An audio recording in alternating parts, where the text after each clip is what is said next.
How's it going, everybody? Ryber right here today, and we are back with our Minnesota Wild Draft to Glory. And to today's episode, we'll probably get through the trade deadline and up to the end of the season and just see how things go, see what's going on here, where we're sitting. And right now, we're looking pretty good. We're only 1 point out of the playoffs behind the Predators, 3 points behind second place, the second place Blues. And the nice thing is we're 3 points behind the Avalanche with 2 games in hand.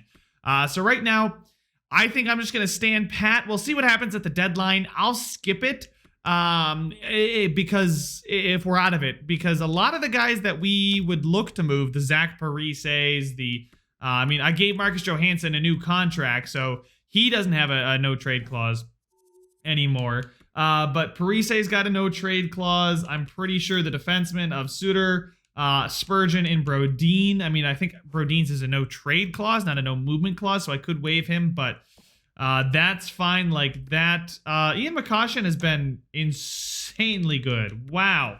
I didn't realize he was a plus 13. We'll see how that pairing gets on, but right now, it's anybody's game, and really the thing that we got to hope for with this draft to glory is guys like Kaprizov. First of all, timeout. In real life, this guy is so much fun to watch, and he's probably a blessing for all you Wild fans. It's probably so great. Let me know your thoughts about Kaprizov, and give me your nickname. I know Kaprizov has a nickname going on, and I know the Minnesota Wild were debating it. I think it was like Kirill the Thrill Kaprizov. I don't like that one because that's Phil the Thrill. But I would Dala Krill, y'all. I like that one. Whatever it was, you guys please correct me. I'm sorry if that was super cringe. But I like the lines and the way things are looking right now. Kevin Fiala down on the third line, definitely not what I envisioned when I gave him the 1-year bridge deal. He's playing okay, but I'd like to move on from him. I'd love if guys like Marco Rossi stepped up. But Rossi doesn't seem to be growing. Kovanov as well. And then William Bitton might be ready by next season. So we'll see. I'm surprised that cap is going to be an issue right now. But we really do need defensemen to grow. So anyway, let's get into the sim. Let's get up about a month. See, the month of January will really define what we do here. I do have to set the scouts up. I just remembered that big old 6 for the scouts down there, that big exclamation point. I got to take care of that real quick, so give me 1 second, guys. Scouts are set. We are ready to get underway here with the sim. The owner still wants us to get that 1 extra first-round pick. We'll see about that at the deadline. Maybe, but I really doubt guys like Brodin is going to waive his no-trade clause, or maybe somebody would take him on. I don't know. If we send him to a contender, then they definitely would waive it. But I don't want to talk about that right now. I want to talk about making the playoffs. So let's get up to this St. Louis game and see how this month of January goes. Gets off on the right foot. The Senators have fired their head coach. I don't think we play them. Ouch. That loss against Chicago was very, very bad. The Blue Jackets just fired their coach. The Devils want Jonas Brodin for a second. He's somebody I would like to move on from at the deadline potentially. Realistically, we need to get a first-round pick back for whoever we do end up trading away, but I'm talking like the deadline is going to be us selling. We are in a wild card spot, ladies and gentlemen. We are in a wild card spot. We are, barely in it, but we're in it. That's all that matters. We're 4 points behind the Blues with 2 games in hand, so that's good news. It's going to be a tight finish right down to the end of it. And I don't know. I want to look at the rest of the league and see where the bottom of the league is. If I sell off, are we going to have to trade up again to go get another top player? Because I really don't think that's sustainable. Right now, the bottom of the league is in the 30s. Oh, gosh, the Columbus Blue Jackets. What happened to you, Columbus?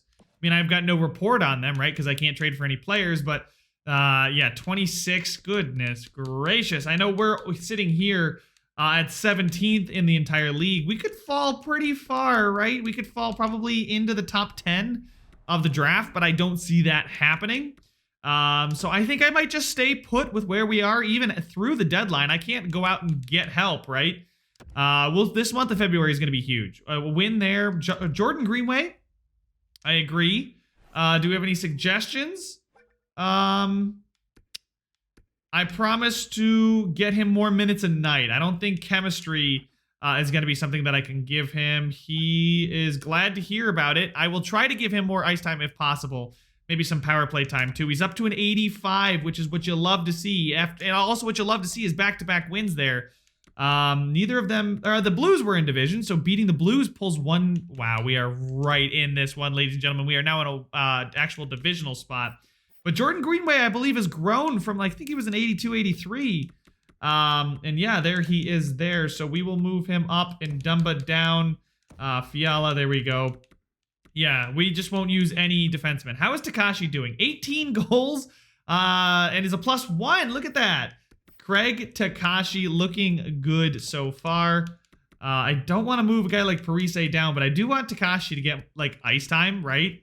And actually, he could be really good on that third line if we found somebody to pair up there with him. I mean, Foligno instead of Fiala, right? Maybe Fiala's time on this team is done. Although, I mean, he's such a perfect fit for that first line. He gets a +5 with Greenway, but I can't bench Kaprizov. I say bench, but like demote him.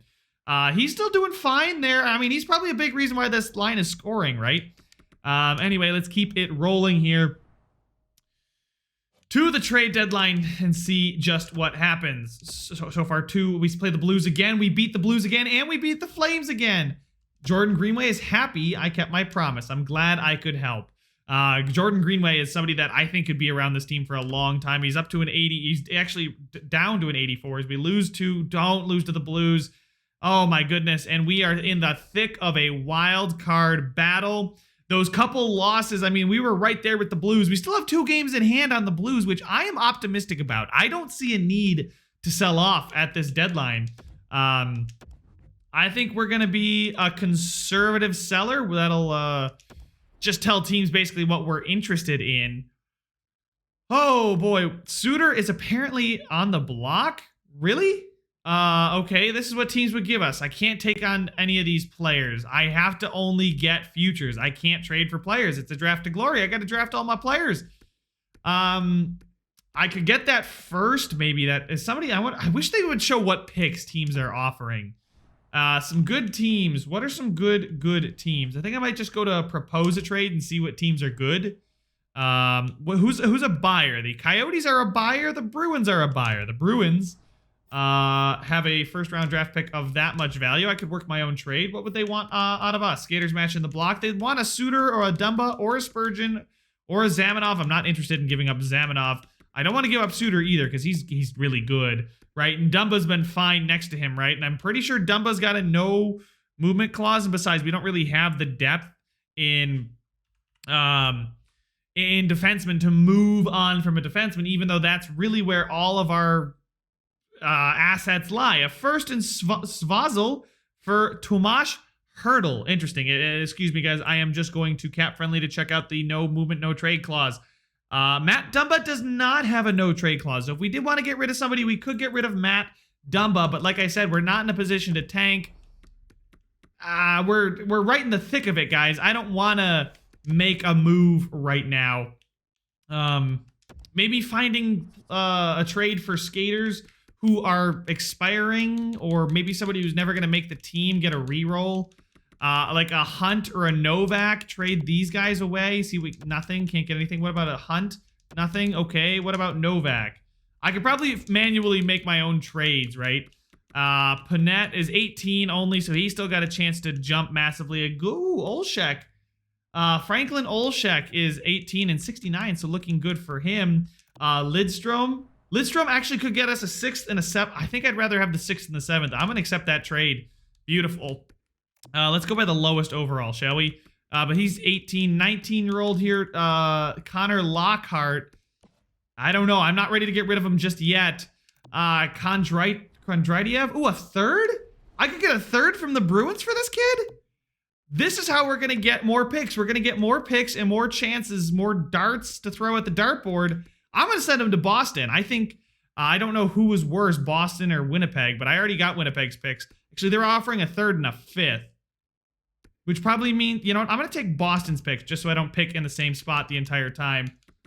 Medium top 6 defenseman there as well. Nobody wants him. Okay, what about the 19 at 62 is okay. Novak, yeah, nobody wanted Novak or Hunt, I believe it was. But those couple deals at the deadline here, I'm pretty happy with it. There's Ladnia, who's 22. Doesn't seem like anybody wants him. Giroux, nobody wants him. I obviously could go out and make a trade myself, but Gordeev, Stetcher to Kaiser and a third to the Avs for UC Saros, a third and a fourth. Interesting trade there. Gordeev, nope, nobody wants him. Does anybody want some like depth defensemen or depth players, period? Takashi and Zamanov, we gotta hope that they end up being pretty darn good. But no, we're at the point now with rookie skaters that I just can't seem to move on from them. We'll go to all skaters, sort like this. Panette, actually Connor Panette, I don't think he's gonna be anything. He's not gonna demand anything either. Lockhart could get us Danton Heinen, a third and a fourth. I think I'd rather see one more year of Lockhart's development. A second from the Flyers, a Flyers second, a Capitals second are pretty darn enticing, guys. A second round pick could be something. I'm going to give him one more year before I ship him off, but right now I don't think we're going to make any moves whatsoever. We are good to go. Ethan Bear is on the move, but I'm going to exit the trade deadline because I've traded away some prospects for some picks, some nonsense trades that don't actually matter. Boston is going to get Muzzin and Hall and trade a first, Grubauer and third. That's such an interesting trade. John Moore on waivers. I can't claim anybody off waivers unless I draft them. I guess you can't consider them being drafted if they're on waivers either. So anyway, April 3rd is when our scouts are done, so I will just get up to the last 4 games of the season. This Ducks game, unfortunately, we don't play it very high. I did fail to hit my first owner goal, but look we're winning games. I'm going to keep the current season ticket prices. I mean, as a good team, we're doing well. A win against the Avs there, a loss, but we picked up a point. There's some more wins. Look at this week. We only lost the 1 game, but picked up some more wins. Another week where we only won. Where are we in the standings? Where does that put us? That puts us at 96 points and have clinched a playoff spot. Ladies and gentlemen, we are into the playoffs, and it's a great, great year for Zach Parise right now. He is turning back the clock, and we are safe. The Blues have fallen pretty hard. The Avalanche and Predators are still hanging tough, but man, oh man. Owner, he's incredibly happy anyway, so I don't really think... Oh my goodness, the team store. Let's repair that. Can we repair the parking lot? The parking lot doesn't make us money. The concessions make us money for sure. We'll repair the concessions. Is anything else? The owner goal, club seats, upgrading. Oh, I don't have enough money. Oh, it can only be done in the off season. Okay, I won't upgrade that then. The bathrooms need to be repaired. My goodness, we have a lot of repairing to do. Let's repair the executive suites because they're big money items there. We're gonna leave things. Actually, the parking lot's a 7. I'm gonna repair that as well. That's only gonna cost. Okay, so we're about 500,000 left in our budget there. Keeping the maintenance up on the arena is something I have to manage. But guys, we've clinched the playoffs, so let's get to the end of the season here. Past this Nashville game, I'm gonna have to assign the scouts before the next episode at the start of it. And oh wow, we lose to the worst 2 teams in our division. Maybe, you know what? That's IQ. That's big strats because we don't want them to have a good draft pick. So that's why we lost to them. We just threw those games. It didn't mean much to us. We are gonna be the road team, unfortunately, because we did lose those and not in overtime. So. But Zach Parise with 70, I'm pretty sure he had 73 points the last time I checked. He got 1 point in those last few games. Every team now should have played 82 games. They have. We'll go to the advanced day, though, and get to the playoffs. We passed the other 2 goals, so we're getting $80,000 additionally. The first round pick would have been hard to get without seriously depleting the team. But let's go ahead and take a look at how everyone did this year. Nobody's really carrying the team. It's a really well-rounded effort. We take a look at the forwards. It is Parise and Zuccarello actually leading the way with 70 points. Almost 30 goals for each of them. Kaprizov with 63 points in 82 games. Bonino with 63 points, plus 38. So the Bonino, Zuccarello, Parise line was huge for us. Kaprizov, Johansson, and Fiala, or actually Fiala was not up there. It was Jordan Greenway, who ended up being a minus, but seeing him get up to an 86 overall, is he in a contract year? He's in a contract year. Of course he's in a contract year. He's got 39 points in 82 games with 18 goals, playing a lot of ice time, probably getting really, really happy. I should look to maybe extend him right now. Fiala, Takashi with 33 goals in his rookie season, 43 points. That is what you want to see. Fiala did fine. He was playing third line ice time. I bounced him down, I think, halfway through the season. Anyway, Hartman did fine. Foligno, meh. Everyone else playing okay. If we take a look at the defensemen, everybody finished up a plus, including Ruslan Zamenov. Makashin really stepping up for us there. Brodin and Spurgeon did great, and then Dumba and then Suter. I mean, I know I went reverse there, but great seasons for those guys. No repeat Vezina for Cam Talbot on the cards, it seems. He had an okay season. Capo Kakinen had a good season. So you like to see that out of the guy there. Now let's go check the entire league, see who is doing what in the entire league. McDavid and Sagan led the way with over 100 points. Jack Eichel up there at 98, McKinnon and Rantanen. So that team, I don't know what happened with them. But if you take a look at goals, Ovi, Sagan, and Tavares all hitting the 50-goal mark. Let's go to now defensemen. Carlson, Doughty, Riley, Klingberg, Pietrangelo, all getting 70 points. Awesome to see that for those guys. 23 goals for Oliver Ekman-Larsson. What a season. And now down to goalies. Who played 40 games or more? Who's got the best save percentage? It is Jacob Markstrom. I'm going to give it to Markstrom. Markstrom on the Calgary Flames looks like the best performing goalie this season. Obviously, Blackwood had the better goal against average, but he didn't play. I mean, he played 27 fewer games. Rookie skaters leading the way in points is Stützle. Timofey Ulanov, those two guys playing together is probably deadly. Studnicka, Kachuk, another Kachuk brother. And then Craig Takashi there. So really, it was a good season for him. And another season where he continues to grow. He put up a ton of goals as a two-way forward. So maybe he's one of those guys that, he shoots the puck. Second most shots for all rookies, 13%. So that's good to see we got a shooter. Any rookie goalies have a season? No, they did not. But our first round opponent will be the Jets, as I cannot look there at the awards. But let's go ahead and look at the stats. So here we are. 3.28 goals for per game, good enough for second in the division. Goals against per game were 2.85. So compared to our division wasn't great, but I'm assuming compared to the entire league, 2.85, yeah.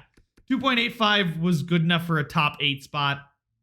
Definitely worthwhile there. If you look at the entire league compared to the Central, Central's apparently just a defensive division, so I guess us putting in 3.28 goals for per game is pretty good anyway. The power play was the worst in the division. The power play was tied for worst in the division with the Predators. That's not great. The penalty kill also was not great. We don't have that elite talent, so it's really a team game right now, and I think the special teams shows you that that's the case. 13 shorties. Baby, who got the shorties? Let's go check that out. 13 shorthanded goals for. Shorthanded goals 4 for Craig Takashi. Got 4 of his 33 goals shorthanded and 5 shorthanded points. Suter getting 3 shorthanded goals, and then Nick Bonino with 2. 1 for Rask, 1 for Brodin, 1 for Hartman, 1 for Joel Eriksson-Ek. Holy goodness, man. If we take a look at who took the puck away the most on the team, it was Zach Parise. Wow, he played an elite game. Same thing with Kaprizov, Johansson. Craig Takashi played okay for a rookie and got himself into 2 fights.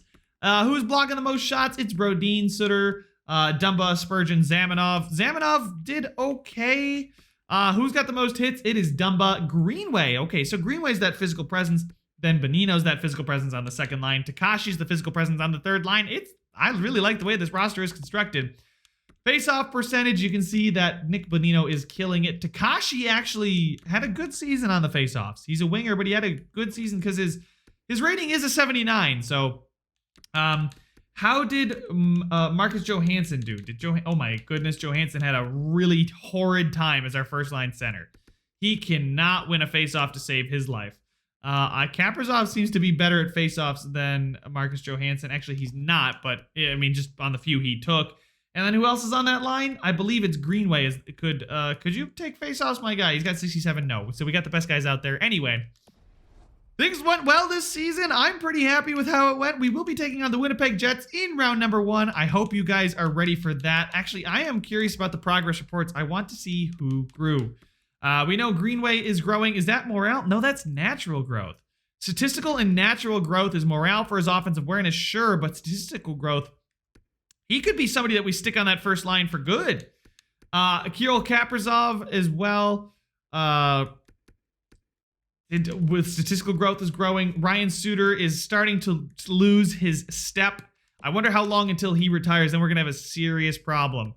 Morale growth there, but Zuccarello's dropping off. Cam Talbot looks like he's dropping off, just basically propped up on his good statistical season last year. Craig Takashi is growing because of natural growth in his defensive category. So that's what you want to see. Same thing with this physical category.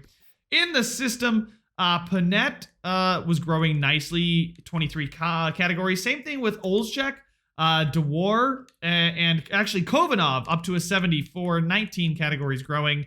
You love to see him in the important ones, right? His puck skills, his senses, his offensive awareness grew by 3. His shooting got better. This guy could break into, and looks like he will break into the bottom 6 next season for us. Taking a look at other guys, Bitten's up to a 77. Taking a look by potential. Natural growth slowly but surely for Marco Rossi. It's not happening immediately, right?